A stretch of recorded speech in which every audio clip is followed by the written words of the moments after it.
Buenos días a todos. Hoy vamos a continuar con la teoría de grupos y en este caso vamos a hablar de las representaciones lineales de los grupos.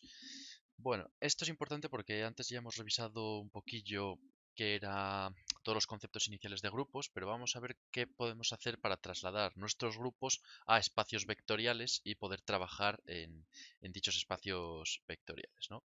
Entonces, vamos a ver. Definición.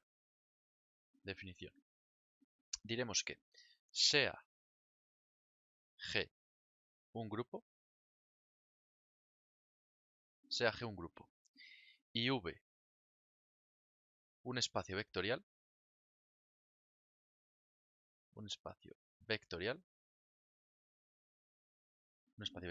¿vale? Llamamos representación lineal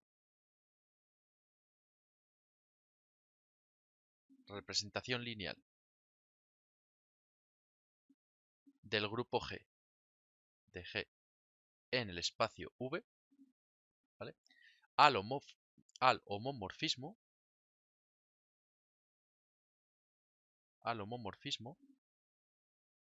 de G en el grupo de endomorfismos de V, de tal manera que lo podemos expresar como, bueno, sea esto, sería la representación lineal, lo podemos definir como el cambio del grupo G a un grupo de endomorfismos de V, ¿vale?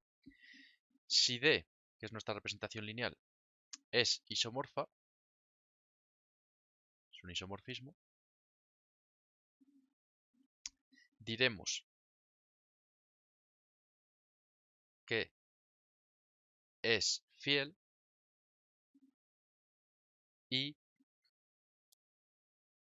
pasará a estado de automorfismos, ¿vale? Al estado de automorfismos, que lo definimos como estado de automorfismos V, o lo que es lo mismo a un grupo lineal en V, ¿vale? Que lo encontraréis muchas veces así.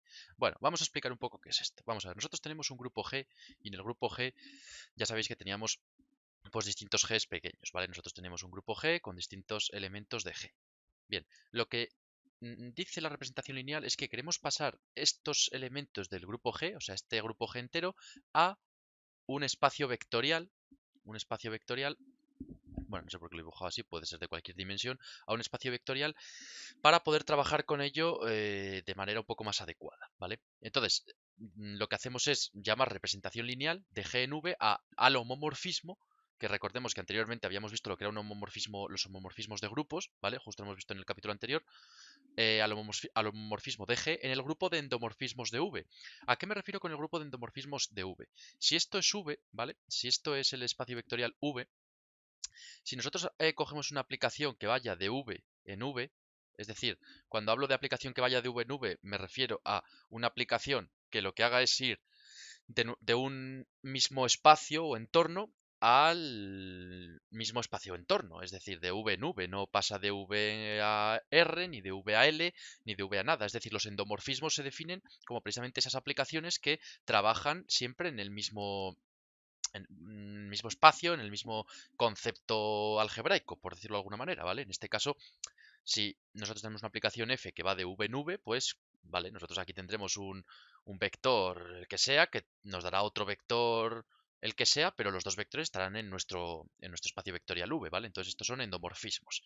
Bien, por eso decimos que lo que hacemos en realidad es pasar cada elemento de G, de nuestro grupo G, a un un espacio vectorial endomorfo, es decir, en el que trabajaremos con endomorfismos y eso lo vamos a llamar representación lineal. Esa representación lineal es, digamos, como un mapeo completo de todo lo que tenemos en el grupo G, ¿vale? Es decir, nuestro grupo G se va a trasladar simplemente a un espacio endomorfo, ¿vale? Un espacio de endomorfismos donde se podrá usar y se podrá trabajar más placenteramente. La cuestión, que esto lo encontráis en algún libro, es que si esta representación lineal es un isomorfismo, que ya hemos visto que era un isomorfismo, tenía que ser que la aplicación era biyectiva, ¿vale? Y que sea biyectiva significa que es inyectiva y sobreyectiva, ¿vale? Si D es un isomorfismo, diremos que la representación es fiel, ¿vale? De la otra manera diremos que no es fiel, que es degenerada, pero en este caso diremos que la representación es fiel y el estado V en realidad va a ser un estado de automorfismos, ¿vale? Porque un estado, bueno, una aplicación que es, o sea, un automorfismo más un isomorfismo, o sea, perdón, un endomorfismo más un isomorfismo es un automorfismo, ¿vale? Es decir, lo que tendríamos aquí es que, bueno, un isomorfismo, en este caso, un isomorfismo más un endomorfismo, en realidad es un automorfismo, ¿vale? Un automorfismo significa que es esto de aquí. Entonces, bueno, no sé cómo lo encontraréis en los libros, pero para que os hagáis una idea, en la mayoría de los libros lo encontraréis como directamente automorfismos de V, ¿vale? Del espacio vectorial V. Pero bueno, lo que tiene que quedar claro es que lo que estamos haciendo es coger el grupo y pasarlo ya a un espacio vectorial, ¿vale? Entonces eso es lo más importante de entender ahora mismo. Bien, pero vamos a ver cómo podemos trabajar mejor en ese espacio vectorial. Entonces, bien, si nuestro espacio, vamos a decir, si nuestro espacio vectorial, si nuestro espacio V pasa a tener cuerpo, ¿vale? Pasa a tener cuerpo, un cuerpo K y dimensión finita,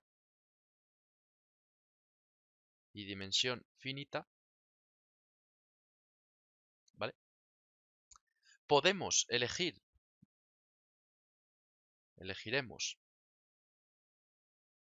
una base de V, elegiremos una base de V e identificaremos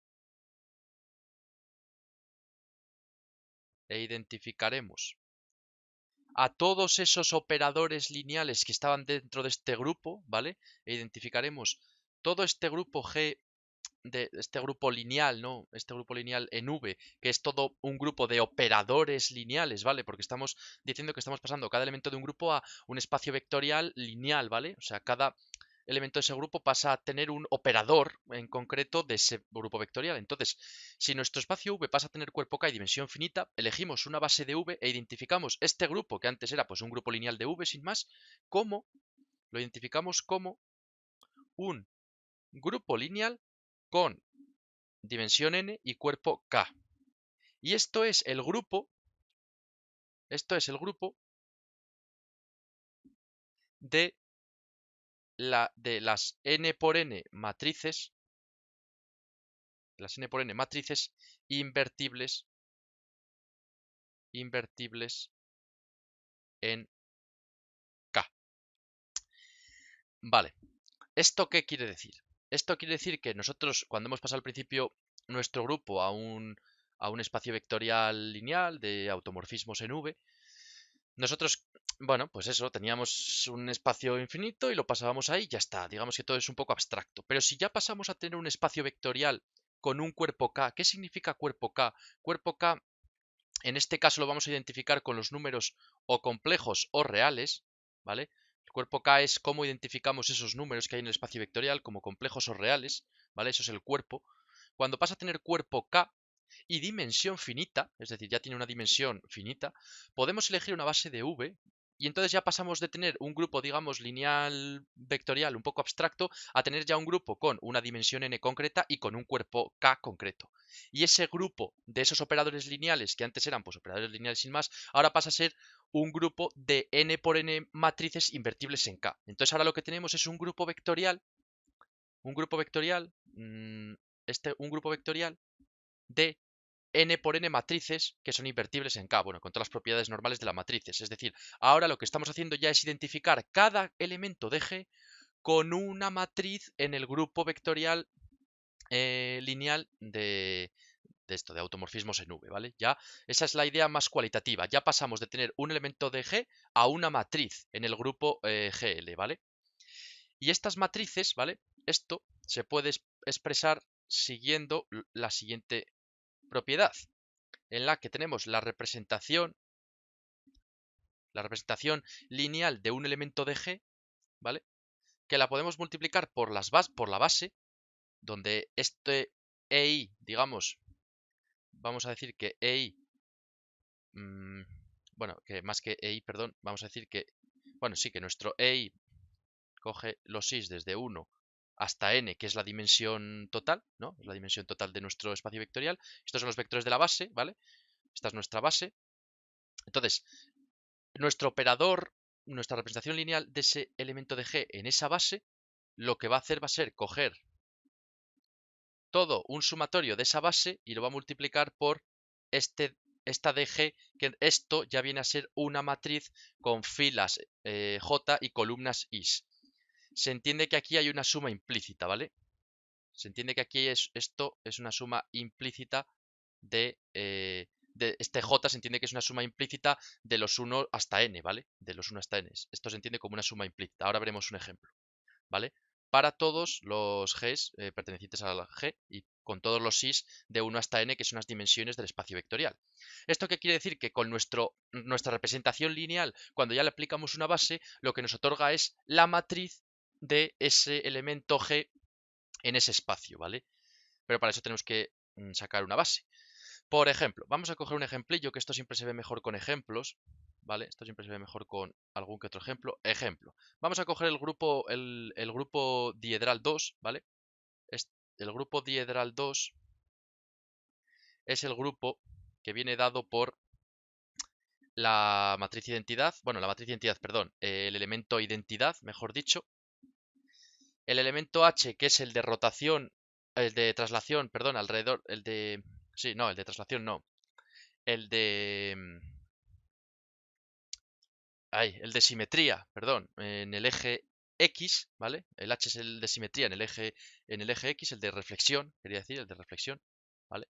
La V, que es el de reflexión alrededor del eje X, y la R, que es el de rotación pi grados, ¿vale? Alrededor del origen, ¿vale? Este va a ser nuestro grupo diedral.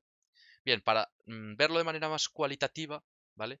Lo que hacemos es dibujar, pues bueno, vamos a dibujar una circunferencia, más o menos, ¿bien? Y ahora veremos un poco a qué estamos expresando. Entonces, nuestro grupo es este, el de la identidad, la reflexión en torno al eje Y, la reflexión en torno al eje X y la rotación pi grados alrededor del origen, ¿vale? Este es nuestro grupo. Entonces, ¿qué hacemos? ¿Qué queremos decir con todo esto que estamos haciendo hasta ahora? Lo que queremos hacer es que queremos sacar la representación lineal de este grupo. Y la representación lineal de este grupo con matrices, ¿vale? Con matrices viene dada de la siguiente manera. Primero cogemos una base. Cogemos una base de un espacio. Vamos a llamar al espacio, vamos a coger el espacio vectorial bidimensional. Un espacio vectorial bidimensional euclídeo de toda la vida. Un espacio bidimensional. Y vamos a coger una base que venga dada por los vectores E1 y E2, por ejemplo. Vamos a coger una base que venga dada por los vectores E1 y E2. Bien. Es decir, espacio bidimensional, vectores E1 y E2. E1 y E2 vienen a ser el X y el Y de toda la vida, ¿vale? Es el E1 y el E2. Bien, ya tenemos un espacio bidimensional vectorial y una base, que es precisamente lo que teníamos que coger aquí, ¿vale? Si nuestro espacio V pasa a tener cuerpo K y dimensión finita, tiene dimensión finita, cuerpo K porque es el cuerpo de los números, son los números reales, ¿vale? En este caso, y una base de V. Bien, pues ahora vamos a representar este grupo con una representación matricial. ¿Y cómo representamos este grupo con una representación matricial? Bueno, la idea es muy clara. Nosotros tenemos aquí la base, que podemos llamar a esto E1, y a esto lo podemos llamar, a este eje, L2. Bien, este grupo,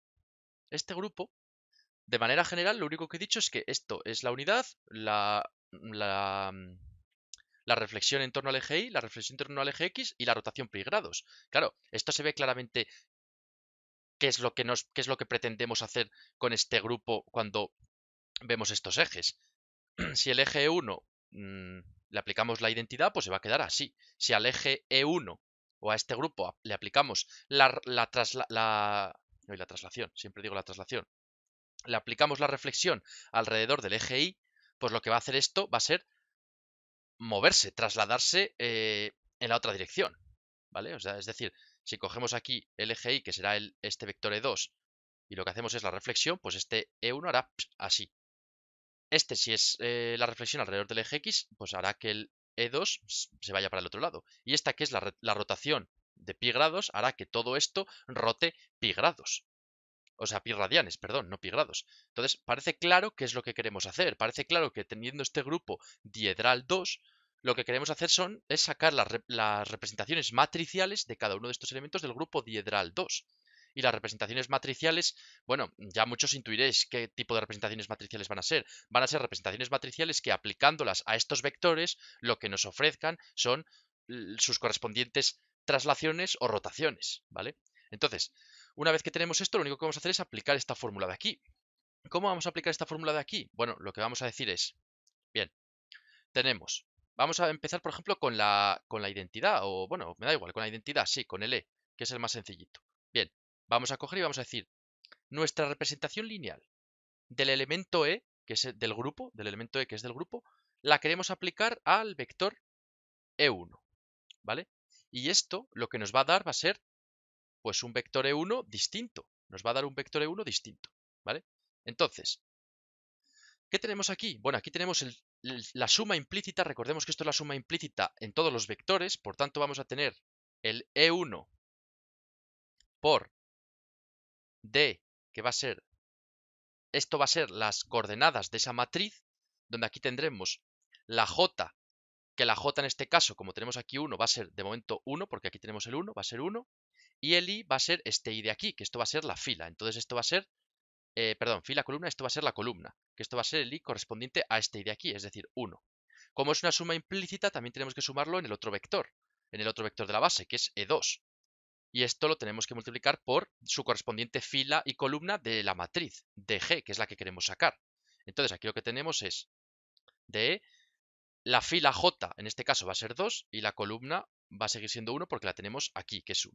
Bien, por el otro lado, vamos a sacar un nuevo vector E2 que será aplicando esa representación lineal a nuestro otro vector de la base E2 y en este caso tendremos E2, o sea, perdón, E1, porque esto es una suma implícita, E1, donde tendremos DE. Aquí tendremos J, J es la fila que en este caso es 1, pues 1. Y aquí I es la columna, que en este caso es 2, porque, bueno, simplemente tenemos que seguir la fórmula. Y tenemos 2. Por otra parte, tenemos la suma implícita. Recordemos que esto es una suma implícita. Este J es una suma implícita de todos los vectores de la base, es decir, de toda la dimensión del espacio vectorial. Como es V2, tenemos dos vectores en la base, pues hay que hacer la suma en E1 y E2, en E1 y en E2, en E1 y en E2, ¿vale? Y aquí pues simplemente tenemos el componente de la matriz que nos interesa, que es fila J, que en este caso fila J va a ser fila 2, columna I, que en este caso la columna es 2, columna 2. Perfecto. Ya tenemos esa representación. Entonces ahora la pregunta que nos hacemos es, vamos a ver, sabemos que nuestra identidad, en este grupo, nuestra identidad coge cualquier valor y lo mantiene, es decir, hace que ese valor sea el mismo valor. Por tanto, si nosotros aplicamos esa representación lineal de la identidad a un vector E1, sabemos que nos tiene que dar el vector E1. Por tanto, para que nos dé el vector E1, ¿qué tenemos que tener aquí en este componente de matriz? En este componente de matriz, pues tendremos que tener que D1, 1 va a ser igual a 1 y que D2, 1 va a ser igual a 0. Para que, sustituyendo esto aquí, nos quede que aplicando la representación identidad al vector E1, nos queda el vector E1. Y de la misma manera hacemos lo mismo abajo. Este tendrá que ser 0 y este tendrá que ser 1. Para que efectivamente nos quede que aplicando la representación lineal al E2 nos dé el E2. ¿Y esto qué va a hacer? Va a generarnos la matriz, la representación lineal de nuestro elemento del grupo diedral 2. Nuestra matriz va a ser entonces la matriz 1, 0, 0, 1, que claro, es la matriz identidad, ya damos por hecho que efectivamente nos iba a dar eso. Entonces, cogiendo cualquier vector de este espacio vectorial y aplicándole esta matriz, sabemos que nos va a dar el mismo vector del espacio vectorial. Bien, pero diréis, no, es que este es muy fácil, muy sencillo. Bueno, vamos a coger el de rotaciones, por ejemplo, el de rotaciones de pi en torno al origen. Bien, el de rotaciones de pi en torno al origen, bueno, la idea parece clara. Vamos a ver, cogemos lo mismo, bueno, tenemos la misma base y demás. Sabemos que nos va a quedar un vector E1 que nos va a quedar aplicando la representación lineal de la rotación al vector E1. ¿Y esto qué va a ser? Bueno, va a ser lo mismo de siempre. Pues E1, aquí tendremos un elemento de matriz, ¿vale? Y aquí tendremos el otro elemento de matriz. Perfecto. Y nos va a quedar pues otro elemento E2 distinto, aplicándole el elemento de matriz rotación al E2. Y aquí nos va a quedar, pues bueno, lo mismo de arriba, solo que ahora tenemos que coger la matriz de rotación, no la matriz unidad. Entonces, en este caso, lo que tendremos es que lo que hay que hacer es pensar un poco, claro.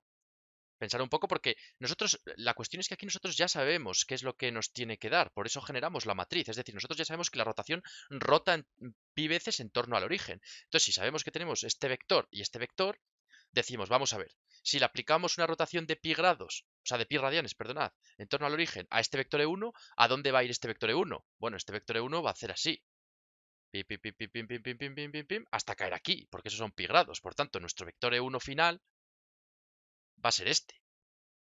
¿Y el vector E2 qué va a hacer? Pues lo mismo, pim, pim, pim, pim, pim, pim, pim, y va a llegar hasta aquí. Y este va a ser nuestro vector E2 final. Entonces ya sabemos lo que va a generar. Por tanto, si sabemos lo que va a generar, decimos, vamos a ver, nuestro E1', que es este, ¿qué coordenadas tiene? Si el E1 es 1, 0, este va a tener coordenadas menos 1, 0. Por tanto, ¿qué tenemos que hacer? ¿Qué tenemos que hacer para que esto dé menos 1, 0? Es decir, para que dé menos E1, para que dé el vector menos E1. Bueno, pues evidentemente, este elemento de la matriz va a ser menos 1, este de aquí, para que este 1 primado sea en realidad igual a menos el vector inicial.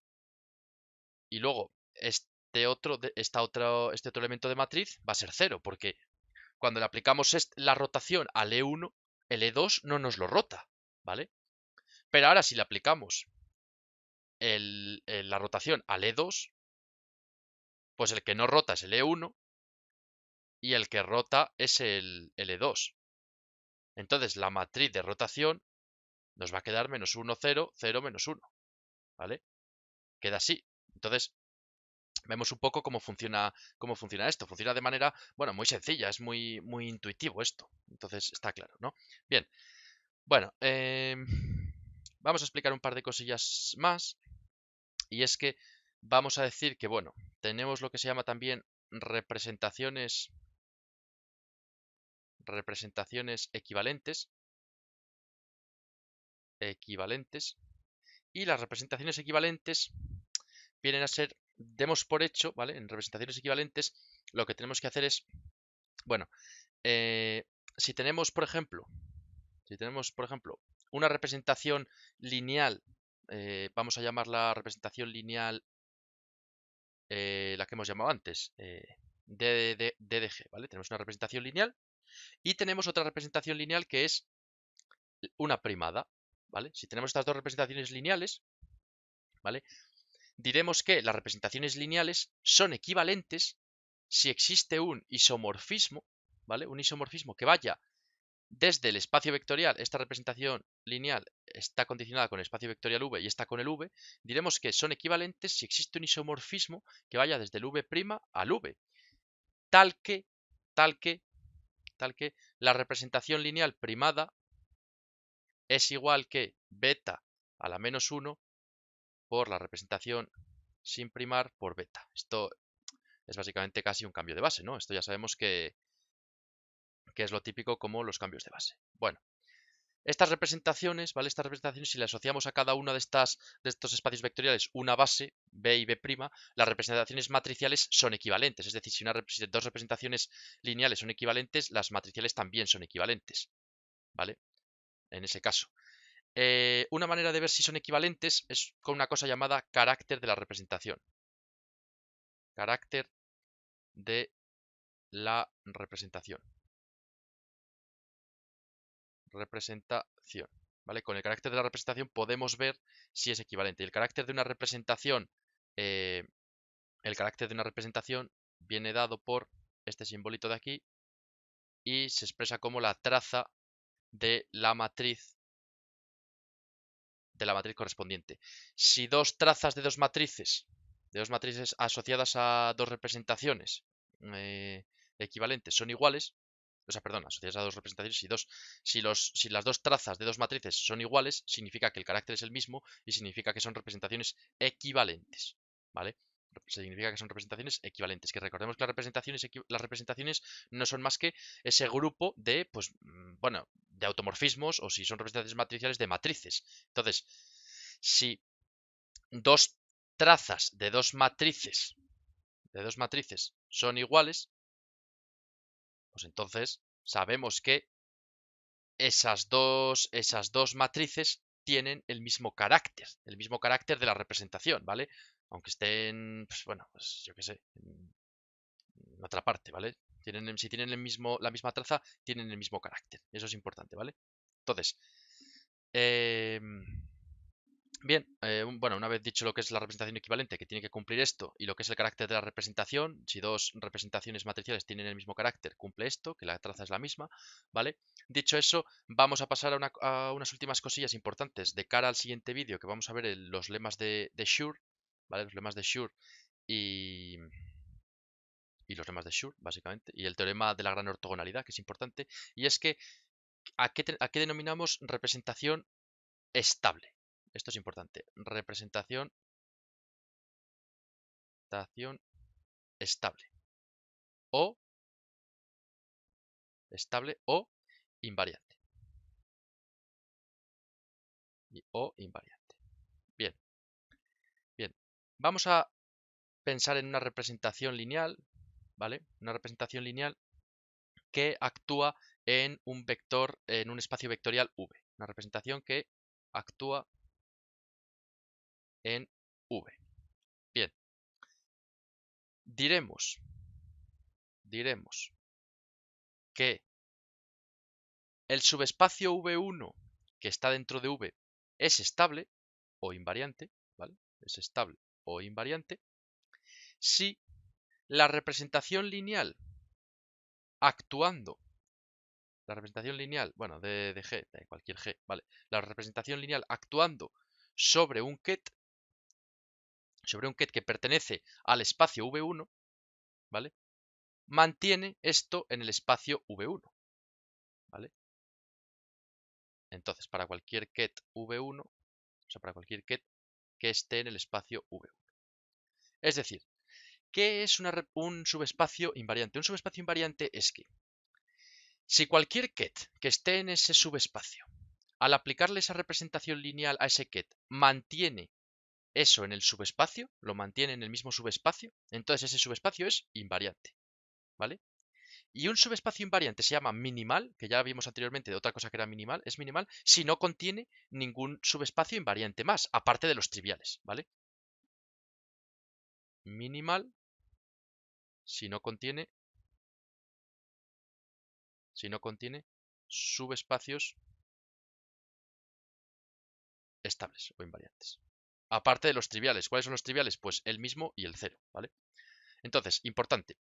Representación estable. Diremos que... Oye, representación estable. Más que representación estable...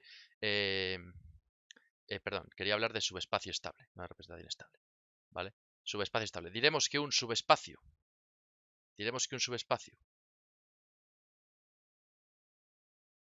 es estable o invariante si cuando aplicamos esa representación lineal sobre un ket de ese subespacio, mantiene ese ket, bueno, ese ket o ese vector en el mismo subespacio, ¿vale? Y por otra parte, ahora sí, diremos que una representación, ahora vamos a hablar de representación reducible o irreducible, ¿vale? Reducible. Diremos que una representación cualquiera es reducible si existe un subespacio no trivial estable bajo esa representación. Si existe un subespacio V1 estable bajo esa misma representación. ¿Qué quiere decir esto? Bueno, que la representación es reducible si existe un subespacio estable bajo esa representación. Que exista un subespacio estable significa que al aplicarle esa propia representación sobre ese subespacio, mantiene ese propio subespacio. Entonces, esa representación, si existe, la representación es reducible. Si no existe, la representación es irreducible. Claro, esto es entendible, excepto los subgrupos no triviales. Si nosotros tenemos un subespacio o un espacio vectorial V, ¿vale? Un espacio vectorial V. ¿Vale? Un espacio vectorial V sobre el que actúa esta representación y ese espacio vectorial V sobre el que actúa esa representación no genera ningún subespacio estable. Un subespacio estable es que aplicando esa representación a ese subespacio, mantiene esos vectores en ese mismo subespacio, entonces diremos que la representación es irreducible, ¿vale? Es decir, nosotros tenemos, por ejemplo, pongamos un ejemplo, tenemos un espacio vectorial V y tenemos un espacio vectorial V. Si al aplicar esta representación sobre este subespacio vectorial V no existe ningún otro subespacio estable o invariante, pues la representación es irreducible. Pero ¿qué ocurre si existe un subespacio estable o invariante? Ocurre que al aplicar esa representación reducible o irreducible, al aplicar esa representación reducible sobre este subespacio, me va a generar que todos los vectores sobre los que aplique esa representación sigan estando en este subespacio.